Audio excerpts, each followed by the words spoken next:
नमस्कार, आप देख रहे हैं SGS न्यूज। आइए बात करते हैं आज की बड़ी खबरों की। अगर आपने अभी तक हमारे चैनल को सब्सक्राइब नहीं किया है तो जरूर करें और कमेंट करके बताइए कि आप ये वीडियो किस शहर से देख रहे हैं। दिल्ली सरकार ने महिलाओं को आर्थिक रूप से सशक्त बनाने के लिए दिल्ली लक्ष्मी योजना को मंजूरी दे दी है। मुख्यमंत्री रेखा गुप्ता की अध्यक्षता में हुई कैबिनेट बैठक में फैसला लिया गया कि पात्र महिलाओं को हर महीने 2,500 रुपए की आर्थिक सहायता दी जाएगी। सरकार का कहना है कि इससे महिलाओं की आर्थिक स्थिति मजबूत होगी। एनसीपी में संभावित विलय की चर्चाओं पर शरद पवार ने पूरी तरह विराम लगा दिया है। उन्होंने साफ कहा कि किसी भी दल के साथ एक होने का कोई सवाल ही नहीं उठता। उनके इस बयान के बाद पार्टी के विलय को लेकर चल रही अटकलों पर फिलहाल विराम लग गया है। बिहार के मुख्यमंत्री नीतीश कुमार ने पहली बार मतदाताओं से वर्चुअल संवाद किया। उपचुनाव प्रचार अभियान के दौरान उन्होंने ऑनलाइन माध्यम से लोगों से बातचीत कर उनकी राय जानी। इसे आगामी चुनावों के लिए उनकी नई रणनीति का हिस्सा माना जा रहा है। उत्तर प्रदेश के लखीमपुर खीरी में मगरमच्छों की बढ़ती संख्या से ग्रामीणों में डर का माहौल है। कई इलाकों में लगातार मगरमच्छ दिखाई देने की घटनाएं सामने आ रही हैं। स्थानीय लोगों ने प्रशासन से इन पर नियंत्रण के लिए ठोस कदम उठाने की मांग की है। दिल्ली और हरियाणा के रेल यात्रियों को जल्द हाइड्रोजन ट्रेन की सौगात मिल सकती है। भारतीय रेलवे दिल्ली सोनीपत रेल खंड पर इसका ट्रायल करने की तैयारी में है, जिसकी शुरुआत सब्जी मंडी स्टेशन से होगी। इससे पर्यावरण के अनुकूल आधुनिक रेल परिवहन को बढ़ावा मिलने की उम्मीद है। छत्तीसगढ़ के बस्तर वन मंडल ने जंगलों की सुरक्षा के लिए रात में थर्मल इमेजिंग ड्रोन से निगरानी शुरू कर दी है। इससे हाथियों की गतिविधियों पर नजर रखने के साथ अवैध कटाई, लकड़ी तस्करी और शिकार जैसी घटनाओं पर भी नियंत्रण रखने में मदद मिलेगी। धर्मेंद्र प्रधान के इस्तीफे के बाद बीजेपी और उसके सहयोगी दलों ने पंजाब के शिक्षा मंत्री हरजोत सिंह बैंस के इस्तीफे की मांग तेज कर दी है। संसद परिसर में अमित शाह की अगुवाई में एनडीए सांसदों ने प्रदर्शन किया।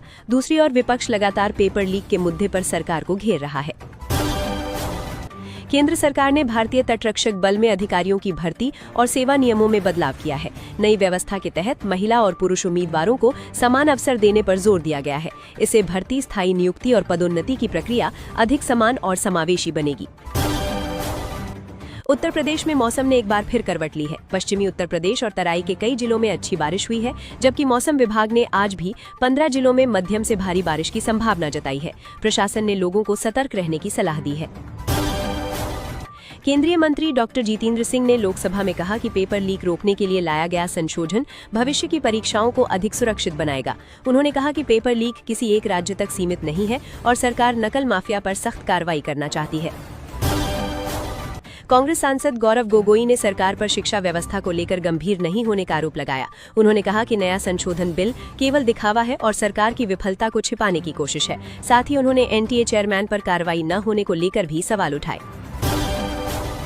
सुप्रीम कोर्ट ने बढ़ते साइबर अपराध और डिजिटल अरेस्ट के मामलों पर चिंता जताई है। अदालत ने केंद्र सरकार से डिजिटल अरेस्ट को अलग अपराध की श्रेणी में शामिल करने पर विचार करने को कहा है।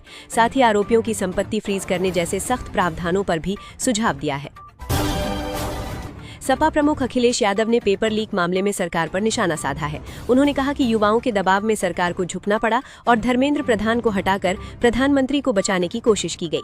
उन्होंने राम मंदिर चढ़ावा चोरी का जिक्र करते हुए सरकार की कार्यशैली पर भी सवाल उठाए हैं।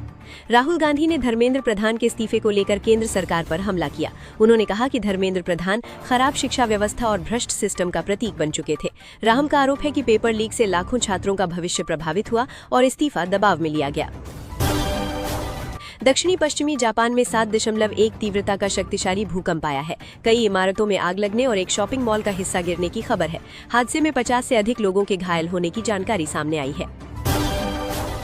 उत्तर प्रदेश के कानपुर लखनऊ एक्सप्रेसवे की गुणवत्ता पर फिर सवाल खड़े हो गए हैं। उद्घाटन के महज 12 दिन बाद उन्नाव में सड़क धंस गई। इससे पहले पूर्वांचल एक्सप्रेसवे पर भी सड़क धंसने से बड़ा गड्ढा बन गया था। राहुल गांधी ने एंटी पेपर लीक बिल पर चर्चा के दौरान कहा कि देश का भविष्य आज सड़कों पर उतरने को मजबूर है। उन्होंने कहा कि युवा देश की सबसे बड़ी ताकत है और उनकी आवाज का सम्मान किया जाना चाहिए। सरकार को छात्रों की चिंताओं को गंभीरता से लेना चाहिए। नीट पेपर लीक मामले में सीबीआई ने कोर्ट में चार्जशीट दाखिल कर दी है। अब तक 13 आरोपियों की गिरफ्तारी हो चुकी है, जबकि एजेंसी करीब 20,000 पन्नों के दस्तावेजों और सबूतों की स्कैनिंग कर रही है। मामले की जांच अभी भी जारी है। पूर्णिया से निर्दलीय सांसद पप्पू यादव ने पेपर लीक मामले में कहा कि एनटीए पर बिना ठोस आधार के सवाल नहीं उठाए जाने चाहिए। उन्होंने सरकार से परीक्षा प्रक्रिया में अनावश्यक दखल से बचने की अपील की, साथ ही निष्पक्ष जांच पूरी होने का इंतजार करने की बात कही। संगरूर की अदालत ने कांग्रेस अध्यक्ष मल्लिकार्जुन खड़गे के खिलाफ वारंट जारी किया है। ये मामला उनके पुराने बयान से जुड़ा है, जिसमें उन्होंने बजरंग दल की तुलना पीएफआई से की थी। इसी बयान को लेकर उनके खिलाफ कानूनी कार्रवाई की जा रही है। अमेरिका और सऊदी अरब की संयुक्त कार्रवाई में इराक में हमला किया गया है। इस हमले में 20 लड़ाकों के मारे जाने और 32 लोगों के घायल होने की जानकारी सामने आई है। क्षेत्र में तनाव के चलते सुरक्षा व्यवस्था और कड़ी कर दी गई है। उत्तर प्रदेश के फतेहपुर में छात्रों ने स्कूल में बुनियादी सुविधाओं की कमी को लेकर प्रदर्शन किया। छात्रों ने कक्षाओं में पर्याप्त पंखे और पीने के पानी की व्यवस्था नहीं होने पर नाराजगी जताई। प्रशासन ने आश्वासन दिया है कि हर कक्षा में 4-4 पंखे लगाए जाएंगे और वाटर कूलर भी उपलब्ध कराया जाएगा। गुजरात के वलसाड जिले में भिलाड रेलवे स्टेशन के पास एक मेमू ट्रेन का इंजन अचानक पटरी से उतर गया। हादसे के बाद रेलवे प्रशासन में हड़कंप मच गया और राहत एवं बचाव कार्य तुरंत शुरू किया गया। घटना के कारण इस रूट पर रेल यातायात भी कुछ समय के लिए प्रभावित रहा। वाराणसी के एक निजी प्ले स्कूल में 5 साल के बच्चे के साथ मारपीट का गंभीर मामला सामने आया है। आरोप है कि कपड़ों में पेशाब हो जाने पर शिक्षिका ने बच्चे को गर्म चाकू से दाग दिया। परिजनों की शिकायत के बाद पुलिस ने मामले की जांच शुरू कर दी है। प्रधानमंत्री नरेंद्र मोदी ने असम में बाढ़ की स्थिति को लेकर राज्य के सांसदों के साथ समीक्षा बैठक की। उन्होंने कहा कि केंद्र सरकार बाढ़ प्रभावित लोगों की हर संभव मदद के लिए राज्य सरकार के साथ मिलकर काम कर रही है। वहीं राज्य के अधिकांश विधायकों ने राहत कार्यों के लिए 1 महीने का वेतन दान करने का फैसला किया है। राज्यसभा सांसद स्वाति मालीवाल ने पंजाब में पेपर लीक के मामलों को लेकर अरविंद केजरीवाल पर निशाना साधा है। उन्होंने दावा किया है कि पिछले 5 वर्षों में पंजाब में 6 बड़े पेपर लीक हुए, लेकिन इस मुद्दे पर कोई ठोस कार्रवाई नहीं हुई। पाकिस्तान और अफगानिस्तान सीमा पर जारी हिंसा को लेकर संयुक्त राष्ट्र की रिपोर्ट में बड़ा दावा किया गया है। रिपोर्ट के अनुसार हालिया हिंसा में करीब 500 सामान्य नागरिकों की मौत हुई है। इसमें हवाई हमलों, तालिबान की पाबंदियों और महिलाओं की कठिन परिस्थितियों का भी उल्लेख किया गया है। दिल्ली एनसीआर में भारी बारिश के बीच नोएडा के सेक्टर 16 मेट्रो स्टेशन के पास बड़ा हादसा हुआ। एक पिलर के नीचे बना डिवाइडर अचानक गिर गया, जिसमें एक व्यक्ति घायल हो गया। घटना के बाद राहत और बचाव दल ने मौके पर पहुंचकर स्थिति को संभाला। उत्तराखंड में लगातार हो रही बारिश से जनजीवन बुरी तरह प्रभावित हुआ है। कई जगह भूस्खलन के कारण राष्ट्रीय राजमार्ग बंद हो गए हैं और नदियों के उफान से लोग फंस गए हैं। खराब मौसम को देखते हुए 4 धाम यात्रा को 2 दिनों के लिए अस्थायी रूप से रोक दिया गया है। नीट पेपर लीक के खिलाफ छात्र आंदोलनों के दौरान पुलिस कार्रवाई को लेकर सुप्रीम कोर्ट ने अंतरिम आदेश जारी किया है। अदालत ने 18 वर्ष से कम उम्र के उन छात्र प्रदर्शनकारियों को रिहा करने का निर्देश दिया है जिनका कोई आपराधिक रिकॉर्ड नहीं है। प्रियंका गांधी के भाषण के दौरान लोकसभा में जोरदार हंगामा देखने को मिला। उन्होंने नए शिक्षा मंत्री प्रहलाद जोशी पर महिलाओं के खिलाफ आपत्तिजनक बयान देने का आरोप लगाया।